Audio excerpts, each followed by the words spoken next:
Shalom. First and foremost, I want to give all praises, honor, and glory unto Yahweh, Bahashem, Yahweh Shai, Bahashem, Rachakodash. Double honors to the apostles of Great Millstone, and peace and salutations to the Akim who are tuning into these videos. In this video, I want to speak about the 2/3 of the nation of Israel and how they're reluctant on receiving the truth. We have just got out of the Feast of Unleavened Bread, and I was meditating heavily about our people in as a whole. And really, this word is only for the elect. We can go into various precepts. This is not something that we're just forcing down people's throats.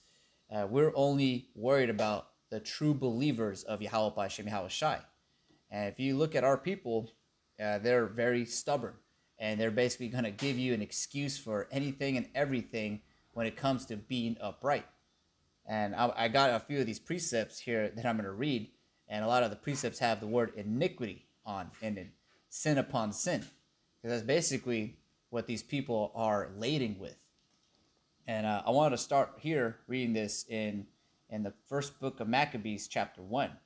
And, it's just to emphasize, like, we had just came out of the Feast of Unleavened Bread, made me meditate heavily on the Passover and us leaving Egypt. And we had to go through the Exodus and going through the wilderness because of the stiff-necked, hardened minds people. They did not make it. Only remnant that made it out of Israel were Moses. He was able to see the land, but he had passed away. And Joseph, Caleb, and the younger generation were able to inherit the land, because the older generation, the boomers, if you will, they didn't make it because they had still the Egyptian mindset in their minds. And we're coming into that next Exodus where we're going to depart from Babylon. And you read in the book of Jeremiah that we're basically doing that right now, and we're getting ready for the wedding. But the 2/3, they're not going to make it. They're going to die in the wilderness, like how they did in the before times. In this next Exodus, they're going to be in that same fate, except they believe in and trust in Yahweh B'Shem Yahweh Shai and walking in the truth. But so I'm gonna read this here, going into our people, because this is just reincarnation. This is just that stiff neck, stubborn of our people. Because before I get into the scripture, if you try to get all of Israel, every Israelite to face the east and pray to Yahweh B'Shem Yahweh Shai, it's not chances are, you're gonna get into a fight. They're not gonna want to do that. They're too attached to this society. So I'm gonna read this here in 1 Maccabees 1, and I'm going to I'll start at verse 11. But you could read this chapter yourself, so you could read the historical pretext of it by just jumping into it in verse 10. So verse 11, it says, "In those days went there out of Israel wicked men who persuaded many, saying, Let us go and make a covenant with the heathen that are round about us. For since we departed from them, we have had much sorrow." And this is during the time of the Greek Empire, when Antiochus the king was doing a whole bunch of heinous acts. And if you to this time frame, if you were a Babylonian American, doing everything you can for this society, you do get a little benefits here and there, but it's for your sure destruction, because it's basically trimming our ways to seek love from the heathen. We have a covenant with Yahweh B'Shem Yahweh Shai. We have a culture. We have customs that are adversary to this society. Like, just for example, our dietary laws. You're gonna get in a fist fight if you're forcing a 2/3 Israelite to eat right. It's just impossible. Let them alone. They're given unto these idols, basically, and they're not gonna make it in this go around. So in those days, wicked men who persuaded many, saying, Let us go and make a covenant with the heathen that are round about us. For since we departed from them, we have had much sorrow. And so the 2/3 of the nation of Israel are basically just taking the easy way out. They don't want to conform to Yahweh B'Shem Yahweh Shai, because they're already in the society, and ultimately they hate Yahweh B'Shem Yahweh Shai. When we speak these words, not only does it cut us, but it cuts those who hear it, because we have to apply these things to ourselves also, except we be hypocrites. Departing from Israel, departing from Babylon is an actual thing that you have to do. And if you do these to these people, they're gonna be like very angry because they don't want to let go of this society. And just like back in the day, and then in this time also, in the times of Maccabees, we had to deal with those stiff-necked and hardened people of our nation. And so I'm going to continue on in verse 12. It says, so this device pleased them well. They would rather just hear those smooth words. They don't want to hear judgments. And right now, in the times that we're in, we're dealing with the same people amongst the circumcision. You got all these various camps, like specifically right now, the hot topic, Sakari. They don't want Yahushua to come here. So they say things like, this society is not going to collapse for another 100 years. But then we still got to wait for Russia to take over. And then we have to go through that hell. That's not the spirit that you should be in. You don't want to be in this society. That's why we're departing from it, like even while we're in it. Spiritually, of course. But jumping back to verse 13. Then certain of the people were so forward herein that they went to the king, who gave them license to do after the ordinance of the heathen. And that's basically the excuses that these people have. You try to bring them to righteousness, and they start to get angry. They start to berate you and give you a million excuses for what they have. That's our people. So I'm reading into verse 14. It says, whereupon they built a place of exercise at Jerusalem according to the custom of the heathen, and made themselves uncircumcised, and forsook the holy covenant, and joined themselves to the heathen, and were sold to do mischief.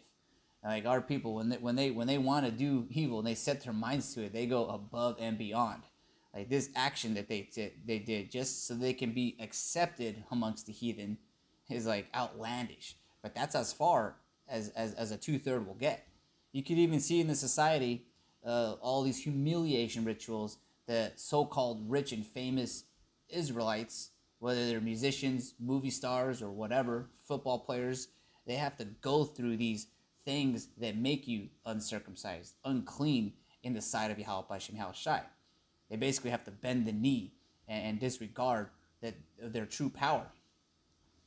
So in verse 16 it says, now when the kingdom was established before Antiochus, he thought to reign over Egypt, and he might have the dominion of the two realms. And then that's going into that's kind of going into the war that these Greek emperors were doing. That you have Ptolemy, who was in charge of Egypt, because it wasn't just here in the land of Israel at the time that we had stiff-necked and stubborn Israelites. You also had Israelites in the land of Egypt when Ptolemy was ruling. But just going to show you that this is actual historical fact, that our people are a stiff-necked and stubborn people. And that's actually going into the book of Isaiah, the first things we do. I could also read the book of Proverbs. This is precept upon precept. Us as being prophets of Yahweh Hashem Yahushai, this is something that we have to get used to, dealing with the 2/3. So I'm going to read this in the book of Isaiah 1 verse 1. It says, the vision of Isaiah, the son of Amos, which he saw concerning Judah and Jerusalem, in the day of Uzziah, Jotham, Ahaz, and Hezekiah, kings of Judah. So this was basically reigns of kings at the time frame right here. So as verse 2, it says, hear, O heavens, and give ear, O earth, for the Lord hath spoken. I have nourished and brought up children, and they have rebelled against me. The ox knoweth his owner, and the ass his master's crib. But Israel doth not know. My people doth not consider. And so it's going into oxes and asses. They're very stubborn creatures. Like if you've never had the luxury of dealing with an ass or an ox, you can lead them to water and all that stuff, but you can't force them to drink water. They still know and understand certain things. They know where their house is. They know who their owner is. But this is basically equating Israel that they're lower than these animals. They're that stubborn. So I'm going to read that verse again, verse 3. The ox knoweth his owner, and the ass his master's crib. But Israel, the nation of Israel, so-called blacks, Latinos, Native Americans, it says, doth not know, my people doth not consider. Verse 4, a sinful nation, a people laden with iniquity, a seed of evildoers, children that are corrupters. They have forsaken the Lord. They have provoked the Holy One of Israel unto anger. They are gone away backward. And that's the state of the nation of Israel right now. So-called blacks, Latinos, Native Americans, the 2/3 specifically, are more stubborn than a donkey. And I want to read just that part right here. It says, children that are corrupters. They have forsaken the Lord. They have provoked the Holy One of Israel unto anger. Because anything and everything that they do is basically contrary to Yahweh B'Shem Yahushai. They forsake this lifestyle. And this is literally the only way you can live. Everything that they do is basically a death style. You know, because if you're not in this truth, you're basically out there amongst the congregation of the dead. So I'm going to read this here, going into like how when we're out there on the highways and hedges, like it says in Matthew 11, when Yahushua was preaching, you know, this is basically like a children, he's unto the children, singing in the markets, calling to his fellows, saying, yeah, we piped unto you, but you've not danced. Because we're doing a great work here. This is good news, the gospel that we're preaching, healing with the spirit of Yahweh B'Shem Yahushai, but they're not lamenting. They're not mourning. They would rather hear smooth things. They want us to basically just go along to get along, just like how they are. Men love darkness rather than light. But I'm going to read this here in Isaiah 30, and I'm going to start at verse 8. It says, now go, write it before them in a table, and note it in a book, that it may be for the time to come forever and ever. That this is a rebellious people, lying children, children that will not hear the law of the Lord, which say to the seers, see not, and to the prophets, prophesy not unto us right things. Speak unto us smooth things, prophesy deceits. And you can see that on the videos that we do on the highways and hedges. You know, we recently had to deal with an Issacharite who was just completely out of his mind. He was a straight up demon. And he basically wanted to shut up the truth. You know, because we're out there on the highways and hedges, piping this very lovely song, but no one's lamenting, no one's dancing, no one's coming to us and adhering. You know, of course, the ones who are, the hopeful elect, the 1/3, the true believers, those are the ones who are going to receive the hope of or they're gonna have the hope of salvation, and Lord's will they endure unto the end, so that they receive that salvation. But to the rest of the 2/3, they're basically already sealing themselves for this condemnation, because they don't want us to prophesy. They'd rather be here in Babylon for 100 more years and wait for their next slave owner. They want this government to basically put a potato chip in their brain so that they have an AI device to think for them. They're completely bugged out, and the Lord literally needs to destroy them. So like how the apostles say, you know, if a 2/3 don't get it, we're moving on. You know, because this is something that the prophets from before times have dealt with. Moses even dealt with it, like to the point where he got mad. He struck that rock, and then the water started to pour out. You know, that's basically how the 2/3 get to the point where we basically just have to remember the scriptures. Scriptures are written aforetime for our learning. We're dealing with people who are more stubborn than a donkey. All right, so I'm going to continue on. Let me see. I'm going to read this here in Matthew 4:17. Because just to emphasize, this is the action that we are doing. You know, and then, out of all the people, you know, they're just in a valley of dry bones. But when we speak the Spirit is when we see the sinews and those bones stand up and people receive the breath of life. Because ultimately, we're speaking about the kingdom of heaven, and it's at hand. It ain't for another 100 years. You can see everything escalating. Wars and rumors of wars, all these things the scriptures are saying, it's jumping out of the scriptures. It's popping like popcorn, basically. But this is, you know, to emphasize Matthew 4:17. It says, from that time, Yahushua began to preach and to say, repent, for the kingdom of heaven is at hand. And so when we're out there on the highways and hedges, that's the vibration that we're saying. We're heralding Yahushua's return and telling everybody basically to get ready for this wedding. Those who have ears to hear, obviously. Because a lot of these people are literally waxing worse and worse. Anybody that comes up against our doctrine, our truth, our gospel, our good news are basically being deceived, and they're sealing their condemnation. Just like I referenced Sakari, and that's from a long line of other people who have tried to come up against the truth, try to coal the spirit that we have, the fervency, and it comes to naught. I remember a few years back, I forget their name now, but I think they were called Tried and Refined.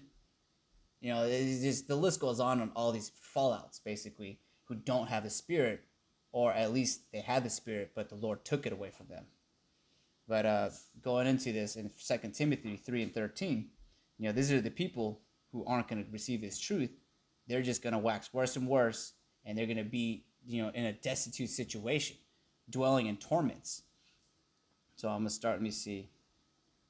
I'll start at verse 12. This is 2 Timothy 3 and 12. It says, "Yea, and all that will live godly in Hamashiach Yahushai shall suffer persecution." Because we're basically out there and we're proclaiming these things. We're going to suffer persecution, specifically from the 2/3. You know, amongst the conversation, amongst the circumcision, all these other camps coming up against us. You know, we're going to receive persecution. And also from Esau Edom and his society that he propped up. It's adversary to Yahushai. They're anti-Hamashiachs. But ultimately, we are in a good case, so long as you have faith in Yahweh Hashem Yahushai and be baptized by these words, and you're receiving these things, you know, you should be in a good case. But to them, who are coming up against us, the messengers of Yahweh Hashem Yahushai, basically saying you should speak smooth things, or I don't like that song, I'm not going to pipe and dance to that song, sing some other stuff like we're going to be here for 100 years. This is verse 13. "But evil men and seducers shall wax worse and worse, deceiving and being deceived." So like this is basically them. You know, if the 2/3 don't get it, we're moving on. If this song ain't for you, you can come up, you can walk up the block. And in verse 14, you know, to those who have ears to hear, you know, who we were sent out to be preaching to. Verse 14, it says, "But continue thou in the things which thou hast learned, and hast been assured of, knowing of whom thou hast learned them." And so that's basically what we hold fast to Yahushai's return. The doctrine that the apostles from Great Millstone and the elders on down have been ordained to preach. And let me see, in verse 15 it says, "And that from a child thou hast known the holy scriptures, which are able to make thee wise unto salvation through faith which is in Hamashiach Yahushai. All scripture is given by inspiration of the Most High, and is profitable for doctrine, for reproof, for correction, for instruction in righteousness." Like this whole chapter basically is just a big cut on Sakari, like specifically right now, as that whole congregation is crumbling. And so, you know, that's pretty much the end of this video. It had these other precepts, but I feel like I got the point across. Yeah, because evil men, seducers, are going to wax worse and worse, being deceived, because ultimately they're stubborn. They don't want to receive the love of Yahweh Hashem Yahushai and the simplicity of it even.